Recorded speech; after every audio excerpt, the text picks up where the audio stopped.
Good to have you all here. We are going to be concluding today the end of Hebrews 11, and I hope you've been enjoying this. It's just a great passage of Scripture where it's kind of this recounting of all the heroes, all the people that lived by faith that inspire us in such a way to live our lives as they did. And in our passage today, it uses this phrase that they lived in a manner that the world was not worthy of. And I love that expression in the sense of this transcendence, that to live a life of faith is to somehow get above it all. I was thinking this week, I had a conversation with my daughter, and there was a bit of an offense that was given to my sweet little girl. And I was saying, hey, you know what? The view always looks better from the high road.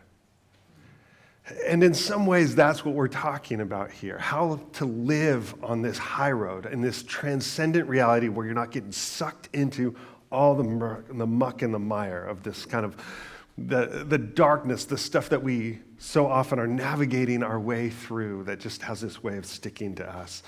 How do we live above that? How do we transcend all of that? And I think this whole passage is about this vision to live our life by faith, living in light of a greater perspective. And this idea of heroes, I was thinking, the last song that Philly just sang, this idea of God doing something beautiful out of us. And I think some ways it's easier to say beauty than to say heroic. Let me ask you this. How many of you want to be a hero? All right. Like 3 of you. So do this, just a little thought experiment. Now picture yourself like 10 years old. How many of you want to be a hero? Right? Like you do, but you somehow learned along the way. No, not me. When I was a kid, I wanted to be Han Solo so bad. I loved that line. C-3PO says, "Sir, the likelihood of surviving an asteroid field is 3,720 to 1. And Han Solo says, "Never tell me the odds." And I was like, that's who I want to be, right? Like that guy, like that heroic, like calm in the face of danger. How do you become that? And in some ways, this is what it's trying to stir in us.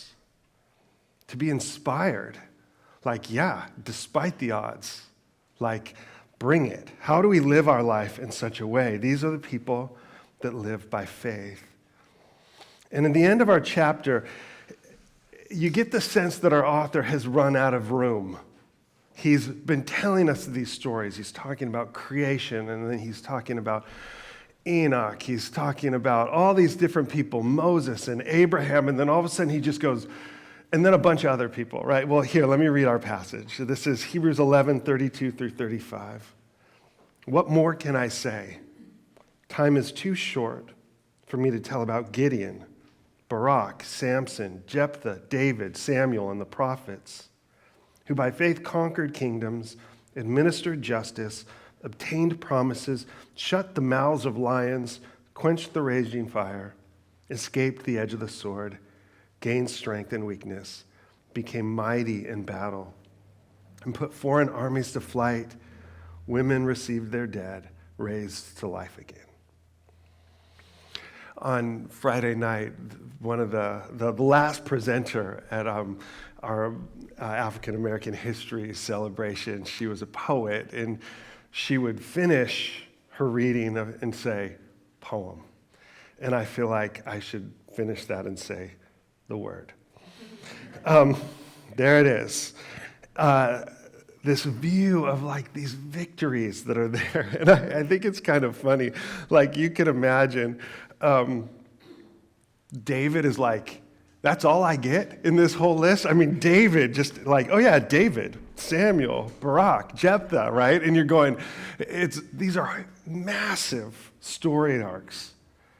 The amount of beautiful worship and psalms that David gives us, and he just gets his name mentioned there. And then as it goes on, a couple of people don't even get their name mentioned, which I thought must have sort of hurt their feelings, right?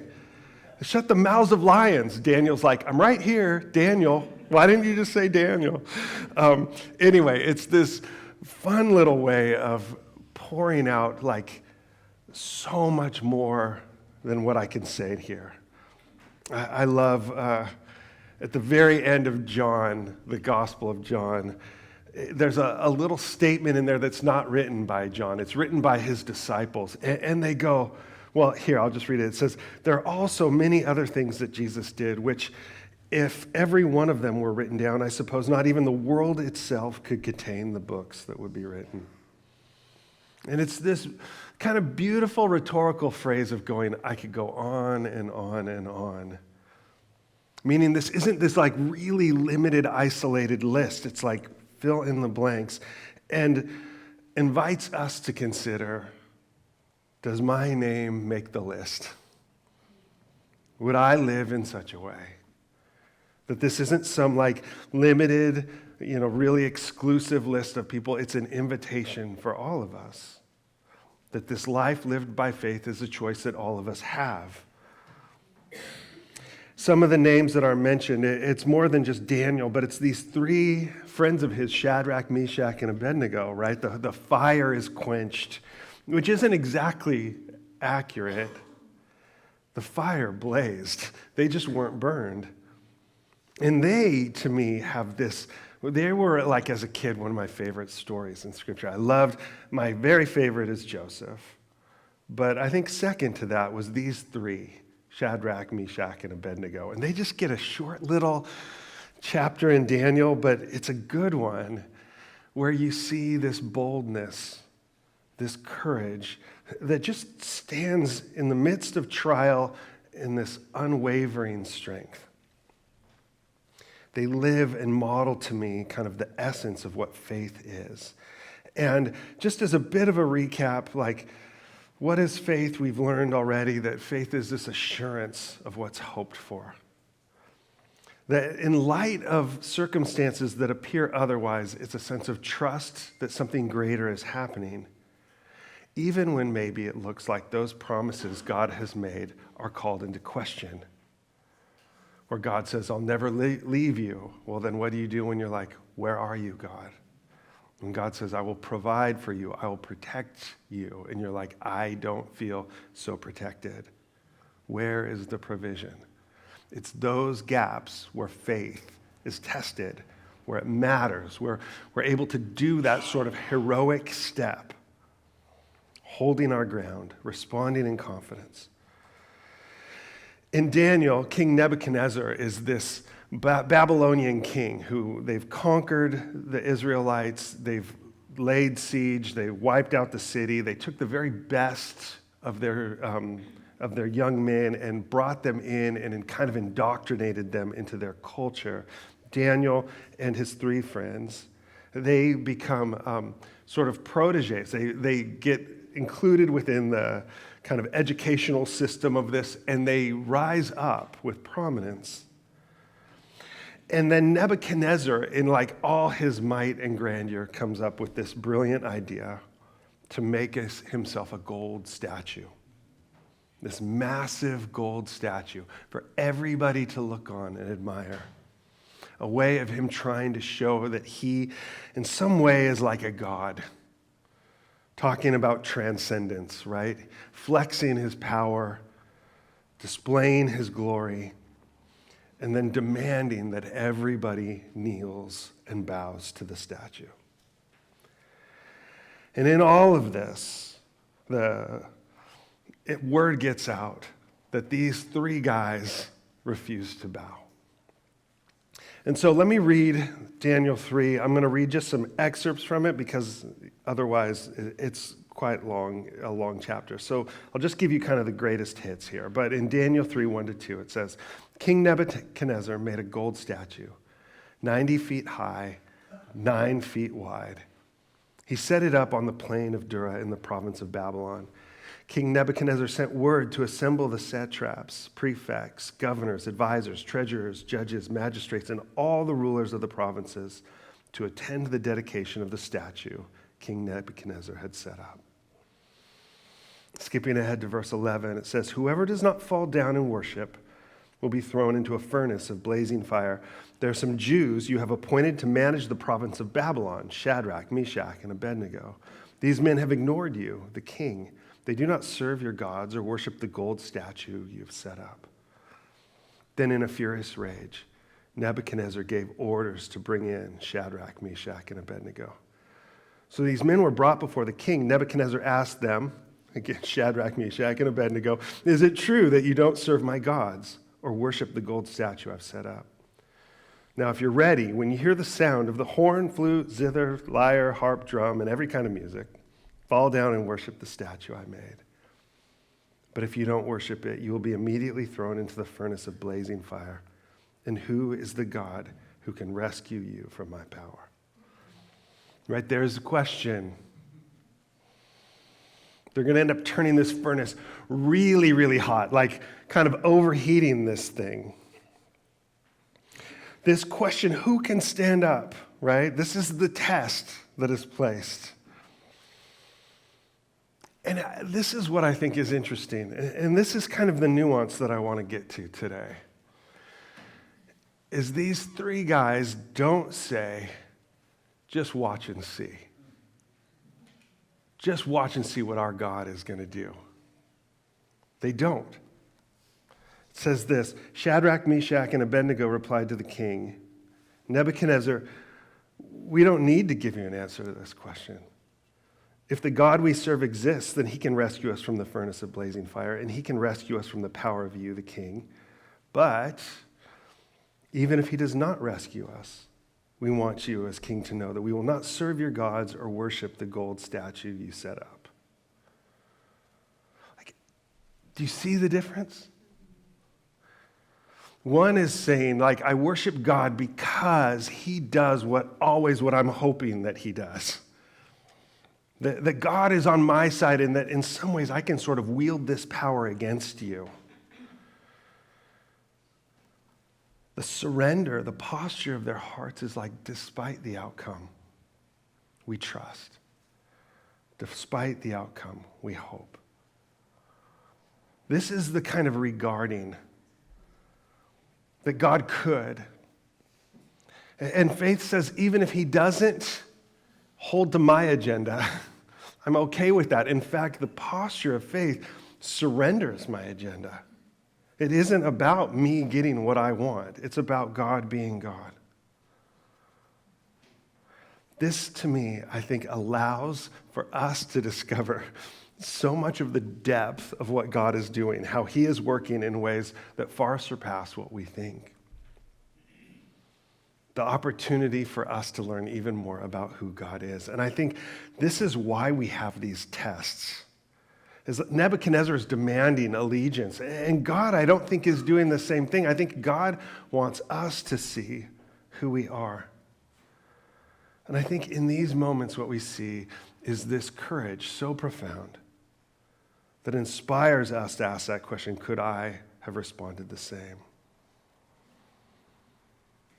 I was thinking this week, I had a conversation with a young friend of mine. She was talking about how she was looking for an apartment and has a boyfriend that's not a believer. And he was saying, if we get this apartment, maybe I'll consider Christianity.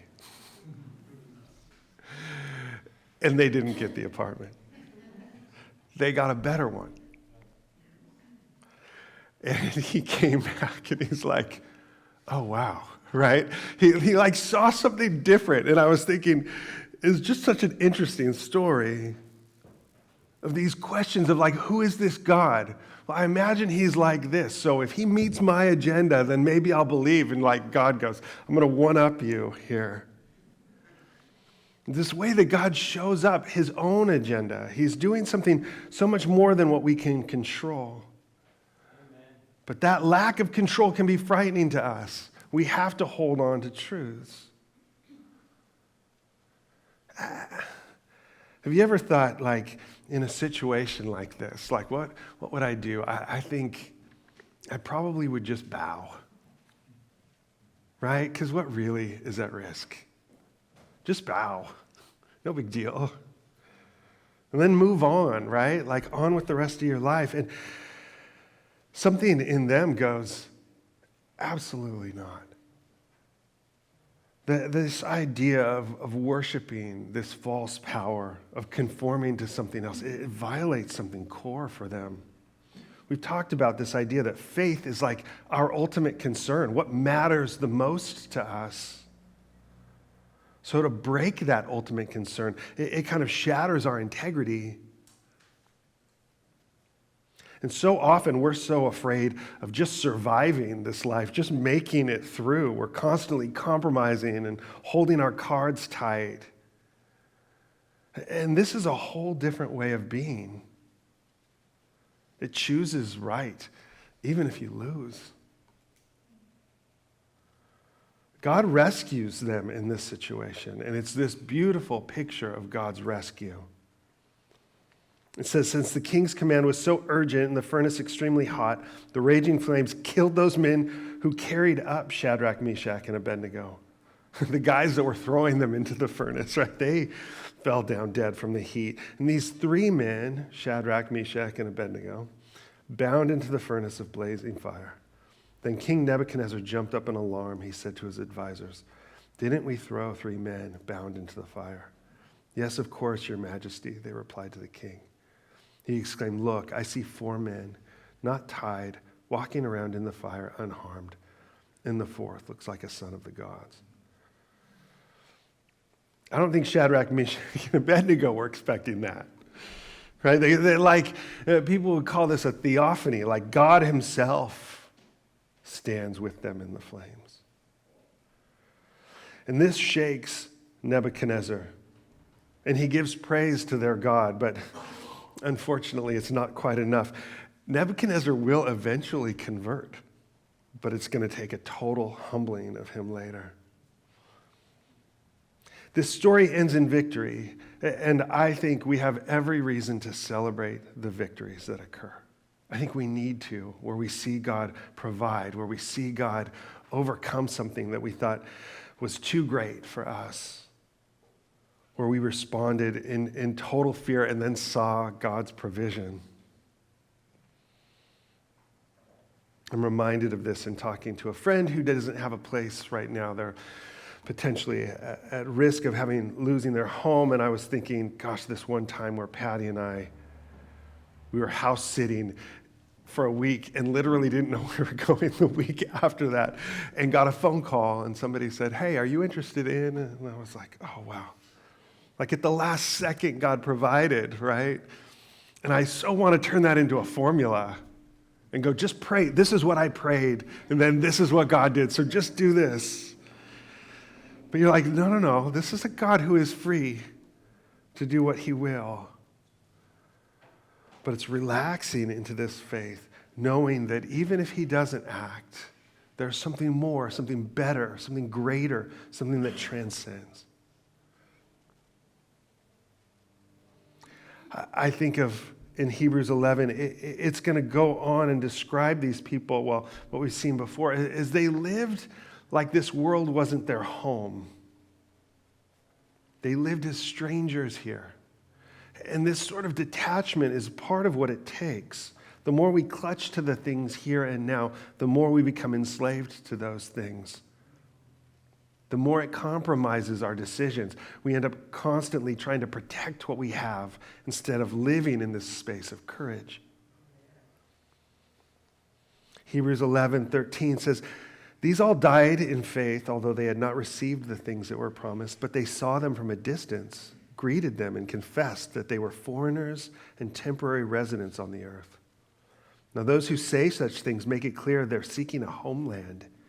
If they were thinking about where they came from, they would have had an opportunity to return. But they now desire a better place, a heavenly one. Therefore God is not ashamed to be called their God, for he has prepared a city for them." By the way, just a shameless plug for this great divorce class that we're going to do a week from Wednesday. It is about imagining this homeland. It is about imagining what awaits.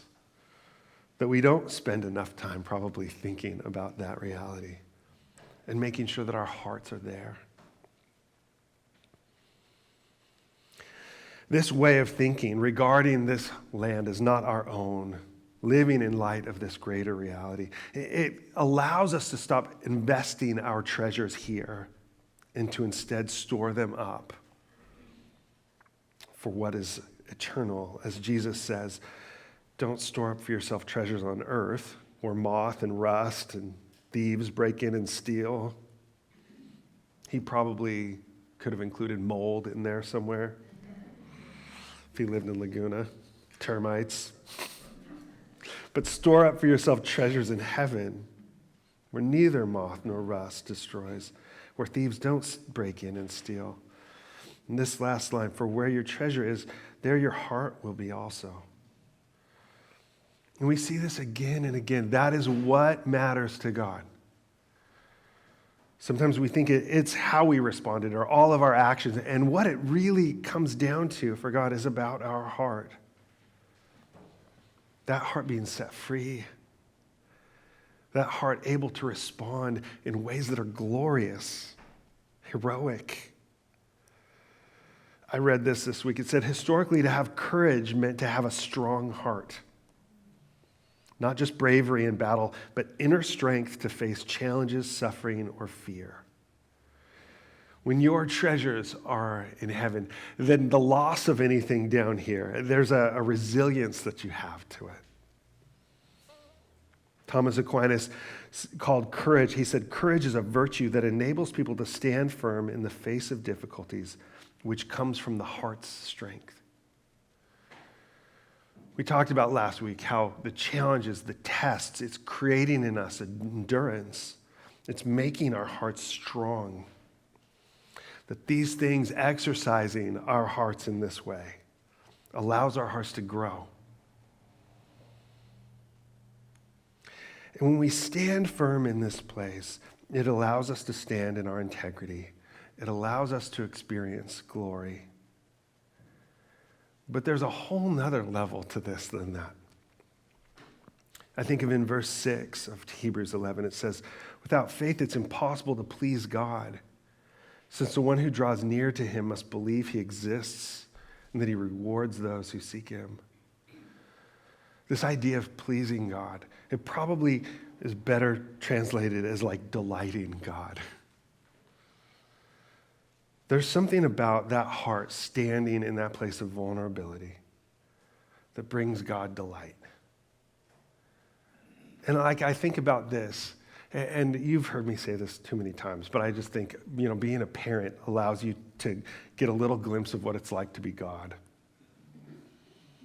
And I think of my kids in that place of vulnerability. I always use this as an example, but I think of like little Gabe. One time he had to give blood when he was young, and he was sitting on my lap shaking so hard, but like didn't flinch. They drew like vials of blood out of my son because something we were worried about at the time. But I just remember holding him as he shook and thinking, I'm so proud of him, the courage in that vulnerable space. I was thinking this with my daughter the other day. We enjoy rock climbing together, and I saw her fall on this climb that she's made 1,000,000 times. But her heart was troubled, but I could see from her shoulders that there were tears in her eyes. Just from here, right? I could see it. I just know her so well. That vulnerable heart.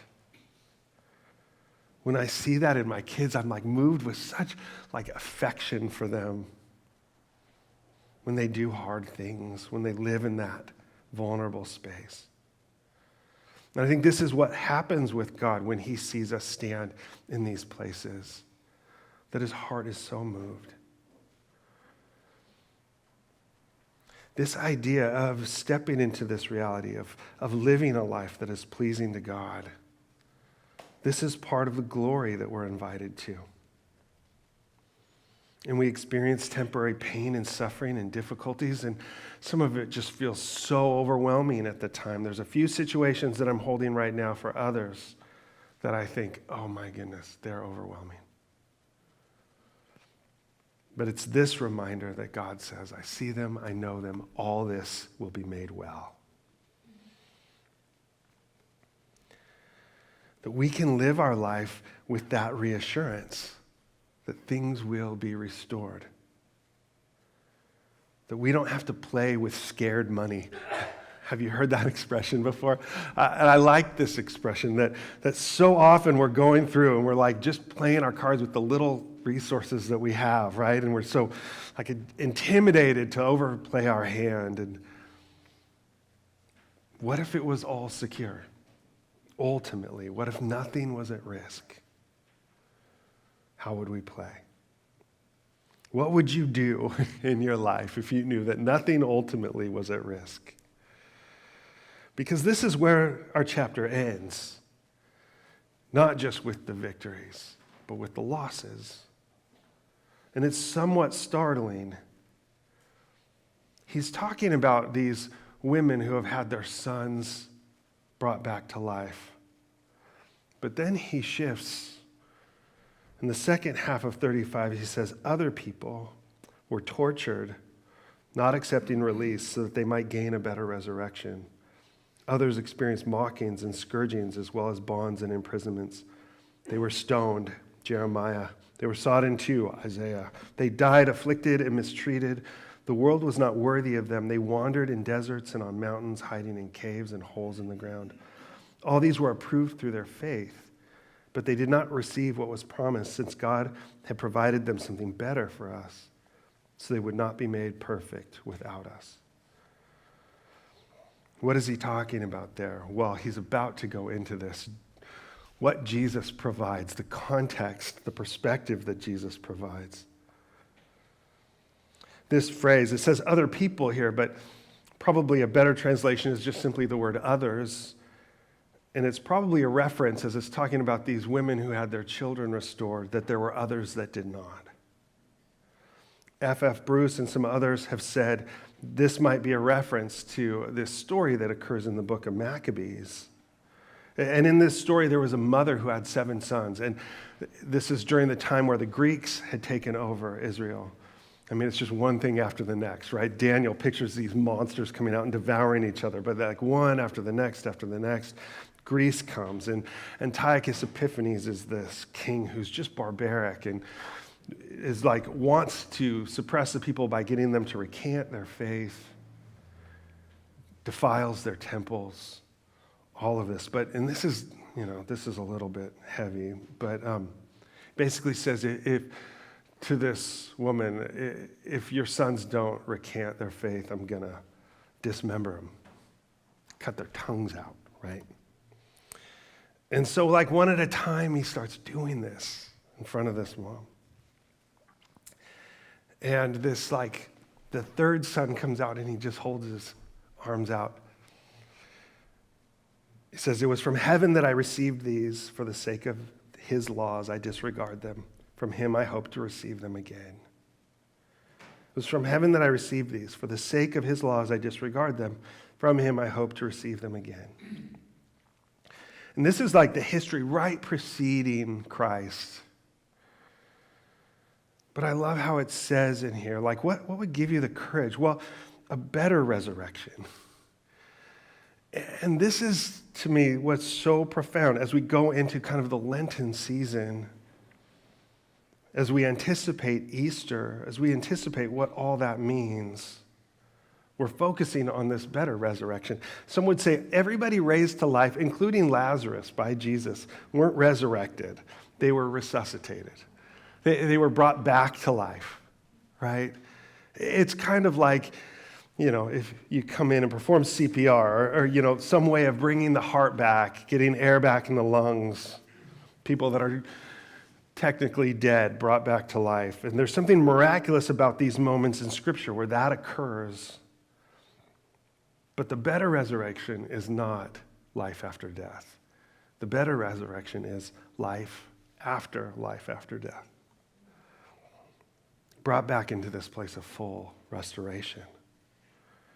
And that this is what Jesus models. Not only does he come and suffer and die and experience the very worst pain that was being put on the people of Israel, that's where Jesus ended up. And demonstrates that this hope that these young men had was true. that death is not the end. And that on the other side is everything being renewed and made right. That's the anchor for our souls that Hebrews talks about. And it requires us, I think, in all of this, and we keep talking about this, but to come to terms with our own mortality. That all of us only have so many days, so many breaths, so much time here. That at some point all of us cross that line. How have we lived our life? What are we investing in? And this heroic courage is just simply saying, that's where my hope lies. But it's not this blind sort of belief that we, unlike them, can look to Christ. Look to the reality of that. And we'll talk about this more and more. The reasons why the resurrection is so compelling. I won't go into it now, except to say one of my favorite stories is when C.S. Lewis was still an atheist. There was this historian that was sort of dumbfounded by the resurrection, and he's like, despite what I want to believe, it really looks like this one time, this dying God thing really happened. This truth that stands out there, that calls all of us to a response.